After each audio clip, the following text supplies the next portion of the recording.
예, 서중 정리에 앞서서 이 주심 재판관이 편파적이라고 하시니 그거 조금 정리를 좀 해야 될 것 같습니다. 먼저 이동욱 변호사님께 조금 제가 먼저 질문을 한두 가지만 드리겠습니다. 예. 지금 우리 헌법 재판을 할 때 쟁점을 정리한다든지 아니면 이 탄핵 심판 절차에 준용될 법령을 정하고 증거를 취사 선택하는 거는 주심 재판관이 혼자 할 수 있습니까? 그건 권한이 없죠. 그렇습니다. 예, 그건 재판부의 권한이죠. 예. 예. 그리고 이 헌법재판도 소송법이 준용이 되고요. 그렇습니다. 다만 이제 변론주의지만 직권주의가 좀 강화된 재판 아니겠습니까? 따라서 증인 신문이 양측 증인 신문이 부족하다든지 또는 나와 있는 증거와 모순이 되면 재판부에서 확인해야 되는 것 아닙니까? 그게 그렇습니다. 부족해도 재판부는 아무것도 물으면 안 되는 건가요? 저도 재판관 재임 중에는 그렇게 했던 것 같습니다. 예. 그리고 이제 그런 증인 신문도 주심 재판관으로서는 재판부를 대표해서 좀 주도적으로 해야 될 책무가 있는 것 아니겠습니까? 그렇습니다. 동의하시죠? 예. 예. 아마 지금 김평우 변호사님이나 정기승 두 분 어르신께서는 헌법 재판을 많이 안 해보셔서 그걸 조금 잘 착오가 있으셨던 것 같습니다. 지금 그 적혀 있는 그런 부분들은 좀 기다려 주세요. 예, 그런 부분들은 이동욱 변호사가 뭔데 이 문제를 결정할 수 있습니까? 그 결정을 말씀드린 건 아니죠. 잠깐만 기다려 주십시오. 여러분들의 의견을 들어야지 이동욱 변호사 개인에게 질문하실 사항이 김평우 변호사님 조금 좀 기다려 조용히 해 주십시오. 주십시오. 예. 그다음 이중환 변호사님, 이것도 제가 좀 확인해야 될 것 같은데 아까 지금 황정근 변호사님이 확인했습니다만 준비기일에서 지금 4가지 원래 본안전 항변을 하셨는데 그 중에 2가지는 법률적인 항변은 아니다라고 해서 정리가 됐고요. 그 2가지 부분은 아까 말씀하신 것처럼 우리 선례가 있고 법무부도 적법하다는 의견이 들어와서 이거는 정리하는 게 어떠냐 해서 서로 합의가 돼서 철회됐던 거 아닙니까? 그때 제가 좀 강요를 했었나요? 그렇게 해달라는 취지로 저는 그래 들었습니다. 어떻게 들으셨습니까? 아니 제가 강요를 했는지. 강요는 강요는 아니지만 철회해달라는 취지로 말씀하셨습니다. 그런데 강요한 건 아니었죠? 강요는 아니었습니다. 네.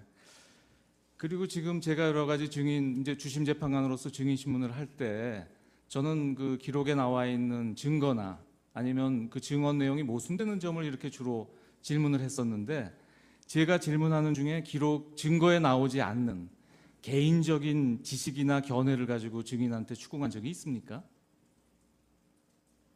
저는 그런 기억이 없거든요. 다 증거가 모순된다든지 다른 사람 진술하고 모순되는 걸 물어봤지 저의 무슨 개인적 이 증거가 없는 개인적 지식이나 견해를 자랑하거나 물은 적은 없는 것 같은데 어떻습니까? 쭉 지켜보시면서 그런 적이 있었나요? 얼른 생각은 안 나시죠? 그에 대해서는 답변하지 않도록 하겠습니다. 예. 그래서 지금 여러 가지 걱정하시는 거야 저희들로서 아니면 주심으로서 여러 가지 불찰이다라고 생각은 합니다만 지금 두 분 변호인께서 적어주신 부분은 좀 정확하지 않은 사실관계에 근거한 것이 꽤 있다. 그런 점에서 그 법정에서 주심 재판관의 이름까지 특정을 해서 편파적이라고 주장하시고 심지어는 청구인의 수석 대리인이다 물론 철회하셨습니다만 이런 표현을 쓰신 것은 우리나라 법정은 물론이고 아까 말씀하셨던 미국 법정에서나 아니면 유럽 법정에서는 있을 수 없는 일이다. 아마 미국 같으면 아마 큰 문제가 됐을 발언이다. 그래서 상당히 유감이다라는 말씀을 드리겠습니다. 무슨 뜻인지 이제 개인적으로 말씀하실 게 아니라 근거를 대셔야죠. 자, 그다음에 이제 사실조회에 관해서 말씀드리겠습니다. 2017년 2월 20일자로 어떤 내용을 말씀하실 겁니까? 네, 재판장 지금 주심 판사님이 또 이의가 없으십니까 이렇게 물으시는데 제가 거기서 상세하게 왜 조서에 대한 증거력을 정하는 문제가 그거는 규칙으로 정할 사항이지 재판관이 일방적으로 정할 사항이 아니다. 규칙 제정 절차를 거쳐야 된다고 제가 주장했습니다. 그러니까 전체적으로 저는 재판관이 말씀하시는 거 하나하나에 다 이의를 제기할 수 없기 때문에 말씀을 안 했지만 저는 강일원 재판관이 개인 독단으로 규칙을 제정하는 어떠한 것에 대해서도 저는 인정하지 않습니다. 그거는 포괄적 이의입니다. 그리고 아까도 이야기했지만 어떤 그 중거법 문제를 무슨 마치 무슨 민사법이 준용되는 것처럼 이렇게 말씀하시는데 전혀 법적 근거가 없어요. 명백히 헌법재판소법 40조에 절차에 관해서는 형사소송법을 준용한다고 되어 있습니다. 그러니까 만일에 이걸 준용을 안 하시려면 왜 준용을 안 하는지에 대한 설명이 있어야 되는 겁니다. 법률에 명백히 준용한다고 되어 있는데 나는 해석이 틀리다. 그러니까 준용 안 하겠다. 이거는 어디에 그런 근거가 김평우 있습니까? 변호사님 그러니까 답변을 드리겠습니다.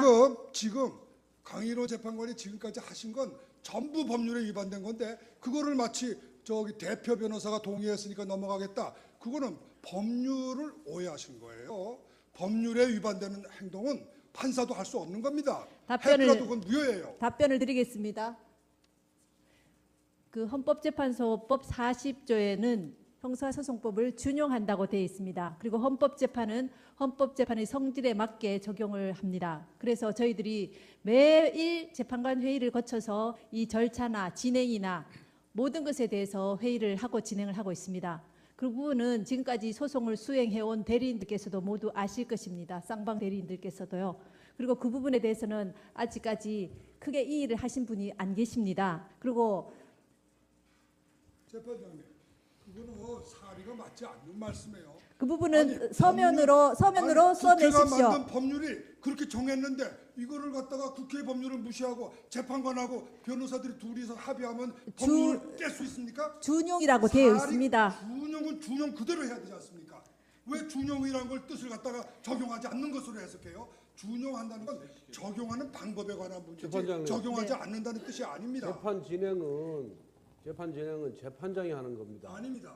재판 진행에 대해서 의견을 말할 수 들어보세요. 있는 제가 당사자의 말씀드리고 권리입니다. 있습니다. 김평우 변호사님, 그렇지 지금 않습니까? 저희가 굉장히 모욕적인 언사에 대해서도 그리고- 굉장히 참고 진행을 하고 있었습니다. 그런데 지나치십니다. 아니 뭐가 지나쳐요? 저는 법을 설명한 것밖에 아무 설명이 없었습니다. 저는 아까 발언하실 때도 재판부에 대해서 굉장히 모욕적인 언사와 지난 기일에 재판부에 대해서도 삿대질이랑 헌법재판관식이나 하느냐 이런 말씀을 하셨습니다. 뭐라고요? 저희가 문제 삼을 수도 있지만 제가 뭐라고 그랬어요? 녹음이 다 되어 있습니다. 그 그래요. 부분은. 녹음을 다 틀어보시죠. 그럼 제가 뭐라고 그랬습니까? 이런 다음- 법이 있느냐고 이야기했지. 그거를 갖다 뭐가 잘못됐어요? 다음 진행하겠습니다. 재판장님, 원만한 재판 진행을 방해하고 이 신성한 헌법재판의 권위와 신뢰를 저해하는 행위에 대해서는 재판부에서 단호한 조치를 취해야 된다는 것이 국회를 대표하는 소추위원의 생각입니다. 잘 검토해 주시기 바랍니다. 네, 그 부분은 저희가 별도로 검토하도록 하겠습니다. 일단 품격 있게 재판이 진행되도록 협조해 주시기 바랍니다. 이 사건이 일반 사건이 아니지 않습니까? 대통령 탄핵 사건입니다.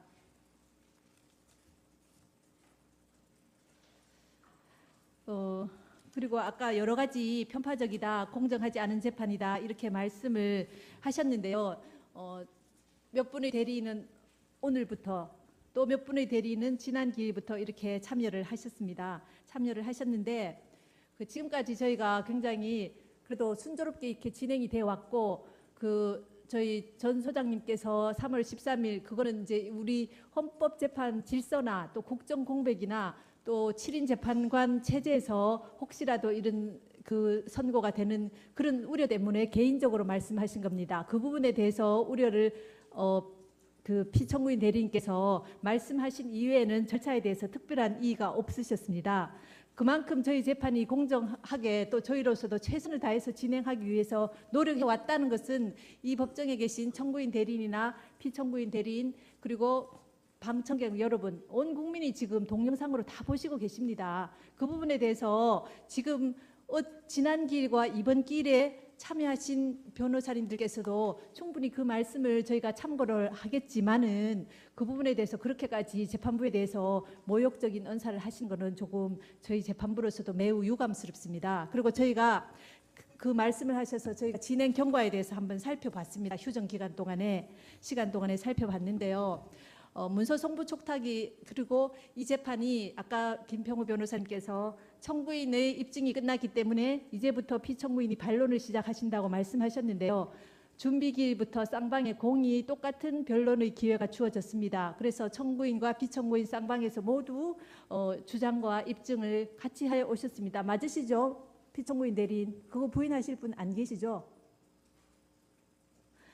그래서 문서 송부 촉탁 신청이 총 11건이 직권으로 한 것 외에 11건이 채택이 됐습니다. 청구인 신청 5건, 피청구인 신청 6건. 그다음 사실조회가 70건 이루어졌습니다. 회신을 받았습니다. 직권으로 1건, 청구인 신청 1건, 피청구인 쪽에서 68건 신청해서 회신을 모두 받았습니다. 그다음 증인 신청 여부에 대해서 보겠습니다. 증인 채택이 총 38명이 이루어졌습니다.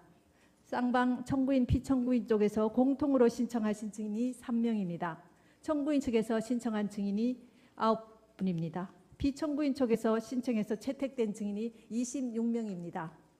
그리고 저희가 이 재판을 진행하면서 쌍방에 항상 이 여러 가지 의견을 묻고 조율하고 해왔습니다. 그래서 2월 1일 제가 재판장이 되어서 처음에 이중환 변호사님께 대표 대리인께 더 이상 신청하실 증거가 없으십니까? 여쭤봤죠. 더 이상 없다. 그건 언론 보도에도 있습니다. 더 이상 신청하실 증거가 없다 해서 제가 다 재차 여쭤봤습니다. 신청하실 증거가 없습니까? 없습니다. 현재로서는 없습니다.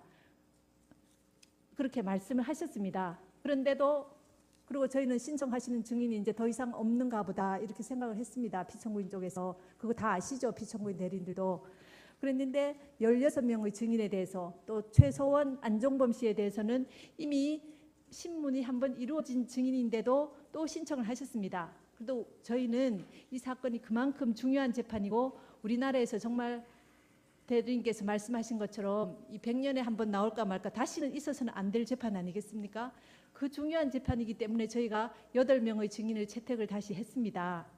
했는데 저희가 좀 안타까운 것은 피청구인 쪽에서 협조하에 있는 증인들조차 2회, 3회 송달을 안 받고 또 송달 받고도 출석하지 않고 기일 공전이 여러 차례 이루어졌습니다. 그리고 안봉근 증인의 경우에는 대동하시겠다 해놓고 또 기일을 공전시키셨습니다.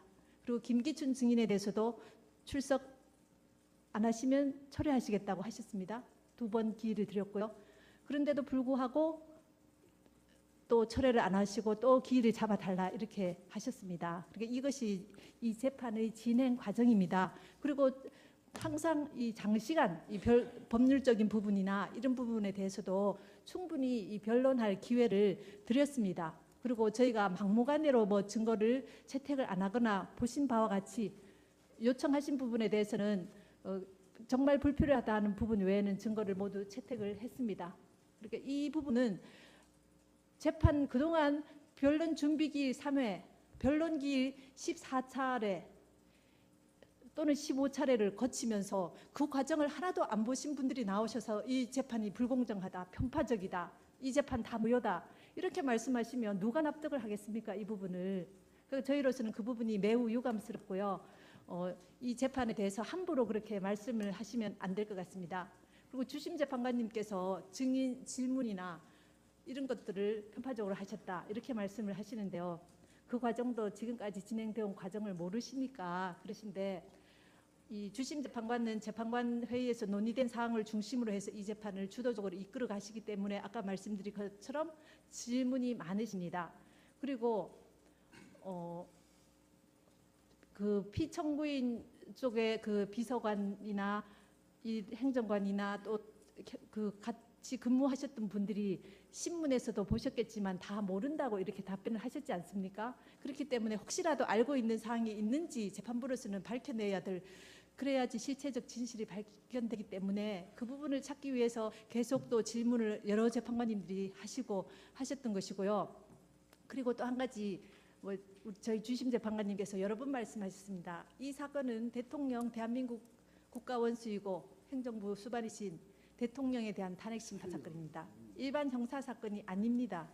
그렇기 때문에 이 사건을 탄핵 심판에 맞게 주장하시고 증인 신문도 하시고 이렇게 하셔야 되는데 마치 형사 사건의 피고인인 것처럼 소송을 쌍방에서 좀 수행하신 측면이 없지 않아 있습니다. 뭐 물론 또 품격에 맞게 재판을 이렇게 수행해 오신 부분도 있지만 저희가 보기에 아쉽게도 그런 부분이 있어서 저희가 그래도 대통령 탄핵 심판 사건인데 이것을 그 부분에 맞게 모아서 진행해야 되지 않냐 싶어서 저희가 소송 지휘권을 행사한 부분들이 있습니다. 그 부분에 대해서는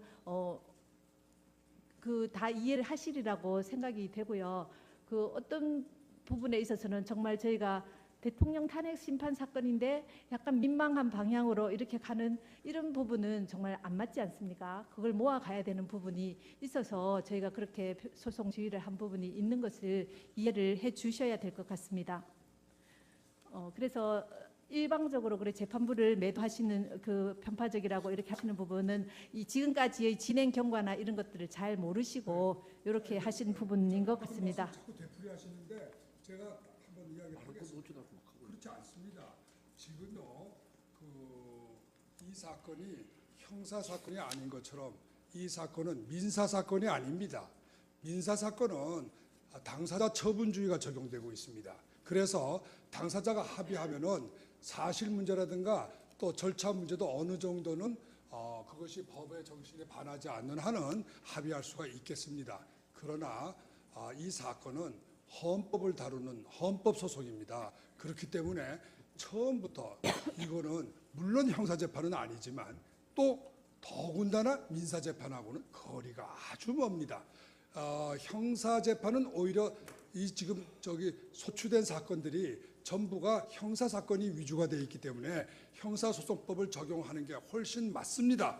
민사소송법은 이 사건하고는 전혀 상관이 없습니다. 오히려 이 사건은 헌법 소송이기 때문에 헌법의 정신에서 저희가 다뤄야 되는 겁니다. 민사 그런데 당사자 처분주의를 여기다 적용한다는 건 그거는 말이 안 된다고 저희가 봅니다. 당사자 처분주의 적용했다고 말씀드린 적이 없습니다. 아니죠. 아니 뭐 당사자 변호사들끼리 합의했으니까 이거는 넘어가겠다. 그게 당사자 처분주의 제가 아닙니까? 그렇게 말씀드린 적이 없습니다. 아니죠. 그런 뜻 아닙니까? 말씀은 안 했었지만 주심 재판관님이나 지금 재판장님이나 지금 여기 이중환 대표하고 다 이야기가 된 거니까 더 이상 이야기하지 말자.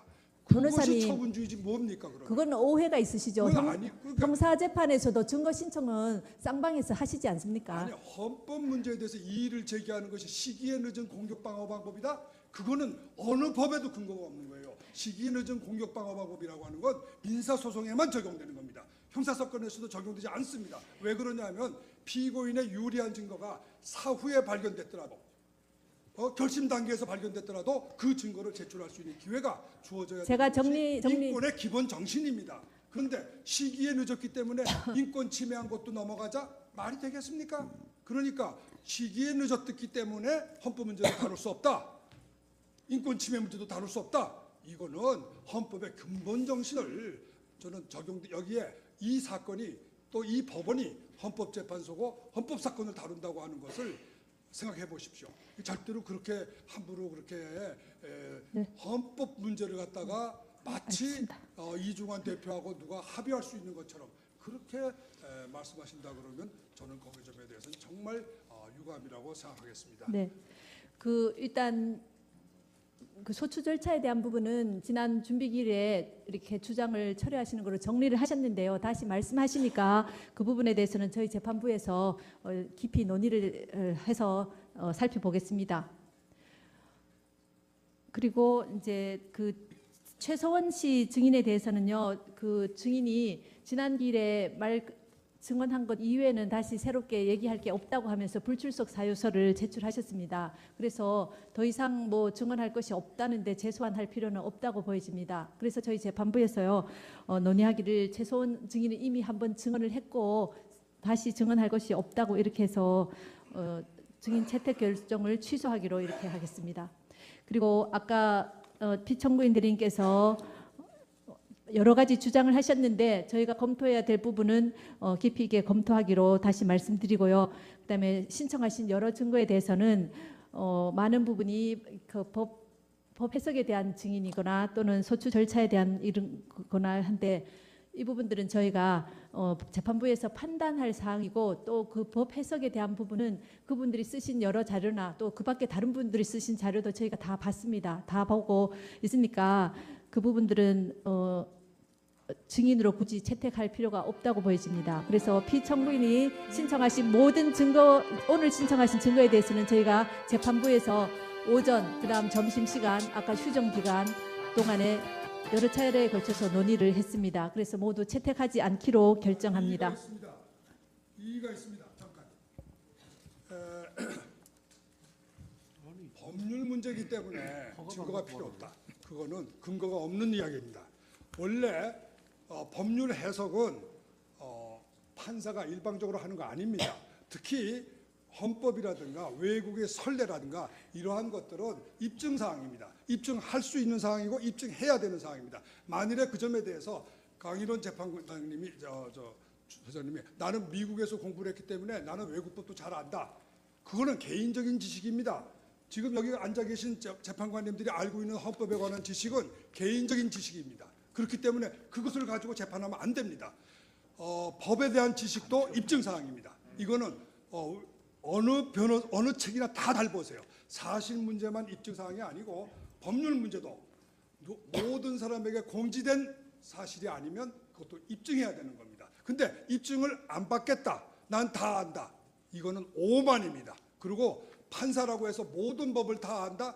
있을 수 없는 이야기입니다.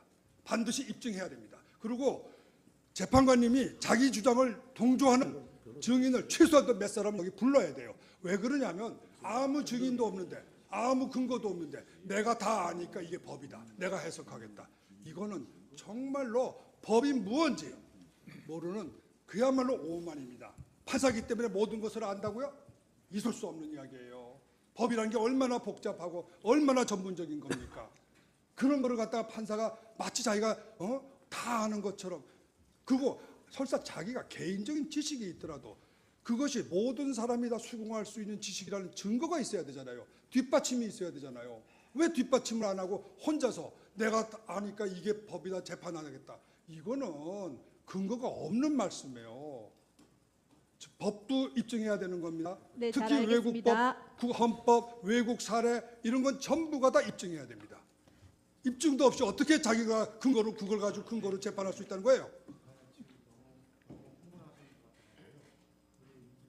김평우 변호사님이 너무 흥분하신 것 같아서 제가 말씀 좀 드리겠습니다. 그 소추에 국회에 이 사건 소추가 부적법하다라는 이제 주장을 하신 건데 그것은 소송 요건에 대한 부적법 각하 주장이라고 할 것입니다. 그런데 이건 소송 요건에 대해서는 법원의 직권 조사 사항이기 때문에 이건 자백의 대상이 될 수도 없고 합의의 대상이 될 수도 없지 않습니까? 그렇기 때문에 이제 준비 절차 기일에서 뭐 철회하는 것으로 정리되었다. 아니면 아예 자백하는 것으로 정리됐거나 아예 합의가 있었던 걸로 정리됐다 하더라도 문제 삼을 수 있는 건데 그것을 문제 삼고 있는 거 아닙니까? 이것을 만약에 문제 삼지 않는다면 변론이 종결되기 전에 문제 삼지 않는다면 안 되죠. 그러니까 변론 종결 전에 당연히 이렇게 문제를 삼고 있는데 재판장님께서 소추 절차에 대해서는 깊이 논의해서 살펴보겠다. 지금 이 말씀을 해주셔서 다행인데요. 그냥 네, 저희가 살펴보겠다고 그냥 살펴보고 넘어가시고 있기도 모든 합니다. 사실 실제로 살펴보고 있기도 합니다. 네, 그걸 그 부분은. 살펴보겠다고 말씀하시고 모든 관련 심리를 그냥 안 하시려고 지금 하시니까 지금 그러시는 건데 좀 이 부분에 대해서 오늘 당장 뭐 결론 내리실 게 아니지 않습니까? 지금 결론 내리시고 뭐 소송 요건에 대해서 모든 걸 심리가 끝났다고 지금 말씀하시는 건지 그걸 좀 저희가 오해 없게 오해를 하지 않게 좀 설명을 좀 해주시죠. 지금 이제 소송 요건에 대해서 심리가 전부 끝났다고 하시는 건지 아니면 소송 요건에 대한 심리가 아직도 여지가 있는 건지 그걸 좀 말씀해 주셔야지 그냥 깊이 논의해서 살펴보겠다고만 하시면 저희가 무슨 말씀인지를 잘 이해를 할 수가 없습니다. 지금 재판장님 말씀은요. 그 부분은 법률 판단 문제이기 때문에 저희들이 논의해서 판단하겠다는 그런 말씀이십니다. 예. 아니요. 제가 하겠습니다. 지금 예. 그리고 이제 그런 증인 신문도 주심 재판관으로서는 재판부를 대표해서 좀 주도적으로 해야 될 책무가 있는 것 아니겠습니까? 그렇습니다. 동의하시죠? 예. 예. 아마 지금 저 김평우 변호사님이나 정기승 두 분 어르신께서는 헌법 재판을 많이 안 해보셔서 그걸 조금 잘 착오가 있으셨던 것 같습니다. 지금 아닙니다.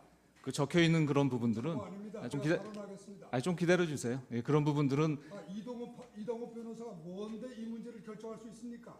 그 결정을 말씀드린 건 아니죠. 그거는 잠깐만 기다려 주십시오. 여러분들의 의견을 들어야지 이동욱 변호사 개인에게 질문하실 사항이 김평우 아니라고 변호사님 조금 좀 기다려 조용히 해 주십시오. 주십시오. 예. 그다음 저 이중환 변호사님, 이것도 제가 좀 확인해야 될 것 같은데, 아까 지금 저 황정근 변호사님이 확인했습니다만 준비기일에서 지금 4가지 원래 본안전 항변을 하셨는데 그 중에 2가지는 법률적인 항변은 아니다라고 해서 정리가 됐고요. 서중 정리에 앞서서 이 주심 재판관이 편파적이라고 하시니 그거 조금 정리를 좀 해야 될 것 같습니다. 먼저 이동욱 변호사님께 조금 제가 먼저 질문을 한두 가지만 드리겠습니다. 예. 지금 우리 헌법 재판을 할 때 쟁점을 정리한다든지 아니면 이 탄핵 심판 절차에 준용될 법령을 정하고 증거를 취사 선택하는 거는 주심 재판관이 혼자 할 수 있습니까? 그건 권한이 없죠. 그렇습니다. 예, 그건 재판부의 권한이지요. 예. 예. 그리고 이 헌법 재판도 소송법이 준용이 되고요. 그렇습니다. 다만 이제 변론주의지만 직권주의가 좀 강화된 재판 아니겠습니까? 따라서 증인 신문이 양측 증인 신문이 부족하다든지 또는 나와 있는 증거와 모순이 되면 재판부에서 확인해야 되는 것 아닙니까? 그게 그렇습니다. 부족해도 재판부는 아무것도 물으면 안 되는 건가요? 저도 재판관 재임 중에는 그렇게 했던 것입니다. 있습니다. 2017년 2월 20일자로 어떤 내용을 말씀하실 겁니까? 예, 재판장 지금 주심 판사님이 또 뭐 이의가 없으십니까 이렇게 물으시는데 제가 거기서 상세하게 왜 조서에 대한 증거력을 정하는 문제가 그거는 규칙으로 정할 사항이지 재판관이 일방적으로 정할 사항이 아니다. 규칙 제정 절차를 거쳐야 된다고 제가 주장했습니다. 그러니까 전체적으로 저는 재판관이 말씀하시는 거 하나하나에 다 이의를 제기할 수 없기 때문에 말씀을 안 했지만 저는 강일원 재판관이 개인 독단으로 규칙을 제정하는 어떠한 것에 대해서도 저는 인정하지 않습니다. 그거는 포괄적 이의입니다. 그리고 아까도 이야기했지만 어떤 준거법 문제를 지식이나 견해를 자랑하거나 물은 적은 없는 것 같은데 어떻습니까? 쭉 지켜보시면서 그런 적이 있었나요? 얼른 생각은 안 나시죠? 그에 대해서는 답변하지 않도록 예. 그래서 지금 뭐 여러 가지 걱정하시는 거야 저희들로서 뭐 아니면 주심으로서 여러 가지 불찰이다라고 생각은 합니다만 지금 두 분 변호인께서 적어주신 부분은 좀 정확하지 않은 사실관계에 근거한 것이 꽤 있다. 그런 점에서 그 법정에서 주심 재판관의 이름까지 특정을 해서 편파적이라고 주장하시고 심지어는 청구인의 뭐 수석 대리인이다 물론 철회하셨습니다만 이런 표현을 쓰신 것은 우리나라 법정은 물론이고 아까 말씀하셨던 미국 법정에서나 아니면 유럽 법정에서는 있을 수 없는 일이다.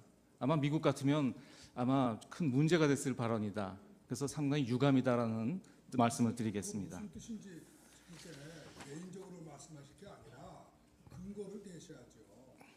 자, 그다음에 이제 사실조회에 관해서 말씀드리게 2가지 부분은 아까 말씀하신 것처럼 우리 선례가 있고 법무부도 적법하다는 의견이 들어와서 이거는 정리하는 게 어떠냐 해서 서로 합의가 돼서 철회됐던 거 아닙니까? 그때 제가 좀 강요를 했었나요? 그렇게 해달라는 취지로 저는 그래 들었습니다. 어떻게 들으셨습니까? 아니 철회- 제가 강요를 철회해달라는 했는지 강요는 아니지만 철회해달라는 취지로 말씀하셨습니다. 그런데 강요한 건 아니었죠? 강요는 아니었습니다. 네. 그리고 지금 제가 여러 가지 증인 이제 주심 재판관으로서 증인 신문을 할 때 저는 그 기록에 나와 있는 증거나 아니면 그 증언 내용이 모순되는 점을 이렇게 주로 질문을 했었는데 제가 질문하는 중에 기록 증거에 나오지 않는 개인적인 지식이나 견해를 가지고 증인한테 추궁한 적이 있습니까? 저는 그런 기억이 없거든요. 다 증거가 모순된다든지 다른 사람 진술하고 모순되는 걸 물어봤지 저의 무슨 개인적 이 증거가 없는 개인적